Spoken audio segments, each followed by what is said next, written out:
नमस्कार। आज की वीडियो का विषय हस्त मैथुन के ऊपर से है। मतलब जिसे मैं रगड़ने की बीमारी से संबोधित करता हूं। रगड़ने की बीमारी एक बहुत ही खतरनाक बीमारी है, जो कि व्यक्ति इसे बहुत सामान्य तरीके से लेता है, बहुत लाइटली लेता है और उसे लगता है कि इससे कोई खतरा नहीं है। अब उसे यह लगता क्यों है कि उसे खतरा नहीं है? क्योंकि वह डॉक्टर गूगल बाबा से पूछ लेता है कि हस्त मैथुन करने के फायदे क्या होते हैं, रगड़ने के क्या फायदे होते हैं। रगड़ने के वह फायदे सुनता है, देखता है, समझता है कि इससे दिमाग ठंडा रहता है और जब आपकी शादी होती है तो उसमें परफॉर्मेंस करने में बहुत मजा आता है, बहुत टाइम बढ़ता है और इससे चरम सुख मिलता है और वगैरह वगैरह जो भी है एक्स वाई जेड। मतलब रगड़ने वाला अपने हिसाब से अच्छाइयां ढूंढ लेता है, जिससे जिस तरह से शराब पीने वाला व्यक्ति जो होता है वह भी शराब पीने के तरह तरह के बहाने खोज लेता है। रगड़ने की बीमारी, देखिए दोस्तों, जितना जल्दी हो सके इस रगड़ने की बीमारी से दूर हो जाइए, नहीं तो आपका जीवन बर्बाद ही गया समझ लीजिए। जिन्होंने अभी शुरू किया है, ज्यादा समय नहीं हुआ है, या जो शुरू कर चुके हैं और जिन्हें थोड़ा बहुत समय हो गया है, वह भी इस बीमारी से दूर जा सकते हैं। और इस बीमारी से हर वो व्यक्ति दूर जा सकता है, चाहे वह कितना भी गहरे फंसा हो या उसने कितने लंबे समय पहले शुरू किया हो या उसकी शादी भी हो गई हो। रगड़ने की बीमारी के फायदे तो मुझे नहीं पता, पर नुकसान मैं आपको गिनाना चाहता हूं। रगड़ने की बीमारी के नुकसान यह है कि आपका मन कहीं भी नहीं लगता है। बस आप रगड़ने के विषय में ही सोचते रहते हैं। जरा सा कोई नंगा सा पोस्टर देखा, जरा सी कोई मतवाली सी लड़की देखी, बस एक ही विचार उठता है दिमाग में कि बस अब कोई कोना मिल जाए और मजा आ जाए। व्यक्ति के दिमाग में कुछ इस तरह से यह रगड़ने की बीमारी फीड हो जाती है, जम जाती है कि उससे निकल पाना उसको बहुत ज्यादा मुश्किल लगता है। हमें इस विषय में सोचना चाहिए कि यह जो बीमारी है वह कितनी घातक है। जब यह हम शुरुआत करते हैं तब हमें तो बहुत मजा आता है इसमें कि और हम एक अलग ही नशे में जीते हैं और ये ऐसा नशा है, सच बताएं तो दोस्तों, यह आपके पास हर समय उपलब्ध है। इसे लाने के लिए कहीं जाना नहीं पड़ता है। यह हर समय आपके पास उपलब्ध है। इसलिए मैं इसे बहुत डेंजरस नशे में गिनता हूं और यह सबसे खराब नशा भी है, जो व्यक्तियों की अतड़ियां तक बाहर निकाल देता है, ठीक है, और मानसिक रूप से कुंठित कर देता है। शुरुआत जब व्यक्ति करता है हस्त मैथुन की रगड़ने की, कुछ ही दिनों में उसका बहुत ज्यादा आदी हो जाता है। वह हर समय उसका हाथ उसके चड्डी के अंदर जाने के लिए बेताब होता है और वह एक मौका भी नहीं छोड़ता है हस्त मैथुन करने का, रगड़ने का। वह किसी भी प्रकार के अश्लील बातों में पूरा का पूरा समय अपना ध्यान वहीं केंद्रित करे रहता है। दूसरा, ऐसी लड़कियों को, ऐसी महिलाओं को वह लगातार ही बुरी निगाहों से भी देखता रहता है। उसकी जिंदगी एक तरफ से नरक के समान हो जाती है।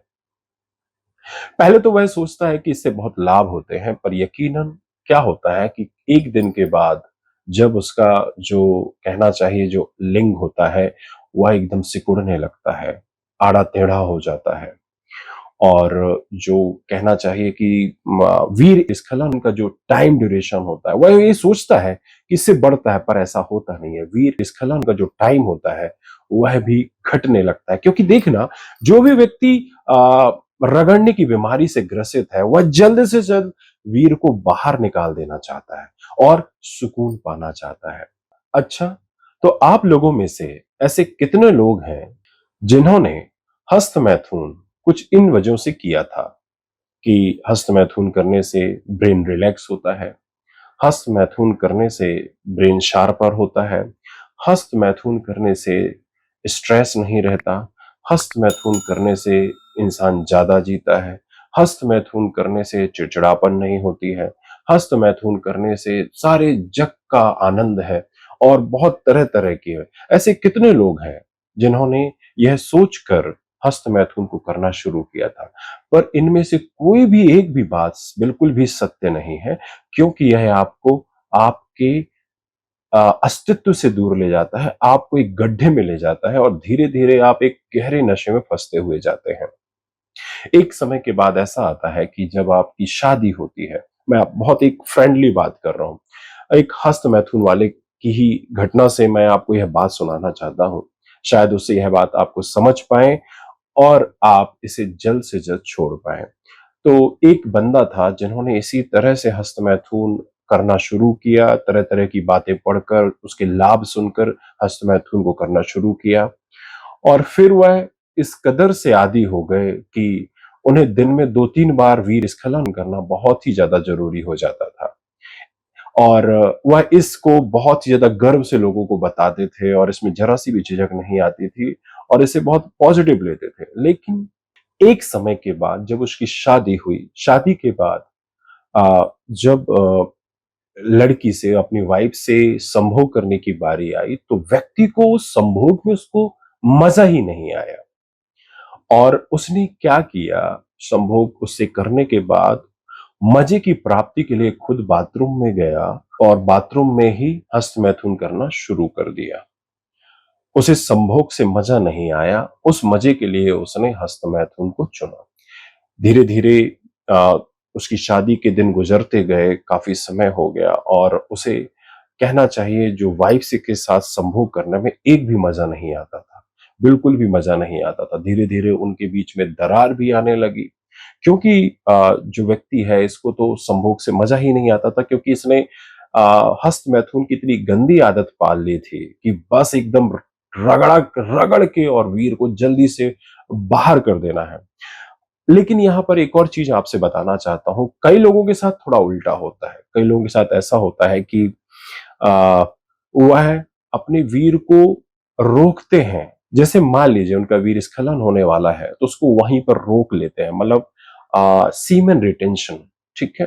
वीर को रोक लेते हैं और ऐसा वो बार-बार करते हैं। इससे उनको मज़ा आता है क्योंकि जैसे ही देखिएगा वीर स्खलन होने के पहले जो आपको आनंद आता है, वह आनंद बार-बार वह व्यक्ति करना चाहता है क्योंकि मेन जो मज़ा होता है, वीर स्खलन के पहले ही होता है। ठीक है? क्योंकि उसके बाद तो फिर एकदम घबराहट, बेचैनी, अजीब-सा लगना, चिड़चिड़ापन लगना, जैसे ही वीर स्खलन होता है उसके बाद आपको यह सब महसूस होने लगता है। ठीक है? तो कई लोगों के साथ ऐसा होता है और कई लोगों के साथ ऐसा होता है कि बस उन्होंने एक बार एक्सीलेटर दबाया और एक्सीलेटर दबाया है और बस उसी समय उनको फुर्सत होना है। और ऐसा करने वाले लोग जो होते हैं, ये बहुत ही ज़्यादा शीघ्रता में होते हैं और उन्हें जल्दी से जल्दी आराम चाहिए होता है। तो कुछ ऐसे भी लोग होते हैं जो कहना चाहिए शादी के बाद भी अपने जो उनका पारिवारिक रिश्ता होता है, शादी के संबंध जो होते हैं, उनसे खुश नहीं होते हैं और अपनी खुशी वह मास्टरबेशन में ही, हस्तमैथुन में ही ढूँढते हैं। कुछ समय के बाद ऐसा होता है कि कई लोग ऐसे होते हैं जो अपनी वाइफ़ों से ही हस्तमैथुन कराने लगते हैं। अच्छा एक और यहाँ पर बहुत चीज़ मैं आपसे कहना चाहता हूँ कि आज बहुत से ऐसे मैडम और सर लोग जो हैं, वह आपको हस्तमैथुन करने की सलाह देते हैं कि आप ऐसा करो, वैसा करो और यहाँ पर कई लोग यह भी सलाह देते हैं कि ओरल सेक्स करो। और उससे ज़्यादा मज़ा आता है और तरह-तरह की दवाइयाँ, गोलियाँ, तेल, कॉन्डम्स जो कांटेदार होते हैं, उन सब की सलाह दी जाती है। मेरी रिक्वेस्ट है कि इन सब चीज़ों में ना फँसें, क्योंकि अगर आप फँसेंगे, तो इसका परिणाम आगे चल के आपको ज़रूर मिलेगा और इस विषय में ज़्यादा कुछ नहीं कहना चाहूँगा। पर हाँ, हर एक टॉपिक को धीरे-धीरे ज़रूर कवर करूँगा। तो हुआ ये कि व्यक्ति अपने शादी के संबंधों से खुश नहीं था क्योंकि उसको जो मज़ा था वह तो अपने रगड़ने से ही आता था, वाइफ़ को रगड़ने से नहीं आता था। धीरे-धीरे अब वाइफ़ भी क्या करे बेचारी? अब वाइफ़ को भी तो भाई शादी हुई है उसकी, अब वाइफ़ को भी तो कुछ चाहिए, आनंद, सुख की प्राप्ति। तो उसने धीरे-धीरे कहीं और अपने संबंध स्थापित कर लिए और कुछ समय के बाद फिर दोनों के बीच में कलह होने लगी और फिर बात डाइवोर्स तक पहुँच सकी। इसके बाद दोनों का ही तलाक हो जाता है। लेकिन फिर भी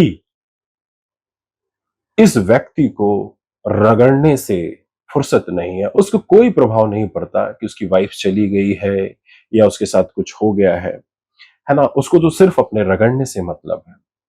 तो मेरी बस जो आज के वीडियो का टॉपिक था, बस यही समझाने के लिए था कि रगड़ने की बीमारी को आप इतना लाइटली मत लीजिए, यह आपका पूरा जीवन बर्बाद कर देगी और आपको एक दिन ऐसे मुकाम पे लाके खड़ा कर देगी कि शायद आपके परिवार में जो आपका परिवार और जो शादीशुदा वाला जो परिवार है, शायद वह आपका साथ ही ना रहे या फिर आप में दोनों में इतनी दूरियां बढ़ जाएं कि वह अपना हमसफर कहीं और दूसरी जगह तलाशने लगे और आप अकेले ही रह जाएं, क्योंकि एक ना एक दिन अपने हमसफर की आवश्यकता जरूर पड़ती है। और अगर नहीं भी पड़ती है और अगर आपकी शादी नहीं भी हुई है, तब भी मैं आपसे यही कहना चाहूंगा कि इस नशे से जितना आप दूर रहें उतना अच्छा है, क्योंकि यह आपको हर तरह से डिस्ट्रॉय कर देता है, स्पिरिचुअल भी और फिजिकल भी। यह हर तरह से आपके लिए बहुत ही ज्यादा डेंजरस है। तो रगड़ने की बीमारी का यही कुछ जो बातें हैं मुझे आपसे करनी थी। जो आप नेट में पढ़ते हैं, जो आप लोगों से सुनते हैं कि हस्तमैथुन करना अच्छा है, बहुत अच्छा है, इससे बहुत सारे लाभ हैं, बिल्कुल भी नहीं है। एक बार अगर आप इसके जाल में फंस गए तो निकलना मुश्किल है। इतना भी मुश्किल नहीं है, निकला जा सकता है, पर लेकिन आप निकलना चाहेंगे तब, और इसके लिए थोड़ा प्रयत्न करना पड़ेगा।